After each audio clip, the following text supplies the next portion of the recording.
Hi எல்லாரும் எப்படி இருக்கீங்க? வரமகாலட்சுமி நோன்பு அன்னைக்கு கலசத்தில் 21 பொருள் சேர்க்கணும்.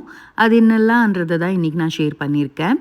கலசத்தில் தண்ணி எடுத்துக்கோங்க. அதுக்குள்ளே மஞ்சள் குங்குமம், அக்ஷதை சேர்த்துக்கணும். அதுக்கப்புறமா கொட்டைப்பாக்கு, கோமதி சக்கரம், வெள்ளை சோளி, தாமரை விதை, பாதாம், முந்திரி, திராட்சை,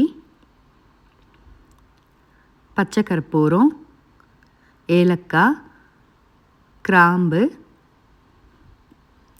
குன்றின்மணி, கல்கண்டு, வெள்ளி காயின் எடுத்திருக்கேன். அதுக்கப்புறமா கோல்டு, செம்பு, கஜ்ஜூர் ஒன்று எடுத்திருக்கேன். லாஸ்ட்டாக பார்த்திங்கன்னா பச்சை கற்பூரம், அதுக்கப்புறமா பூ, இது எல்லாமே சேர்த்தோன்னா 21 பொருள் ஆகும். இதெல்லாமே அம்மனுக்கு ரொம்ப பிடிச்சது. அதனால இதெல்லாம் சேர்த்து வைக்கும்போது நல்ல ஒரு பாசிட்டிவ் எனர்ஜி இன்க்ரீஸ் ஆகும்.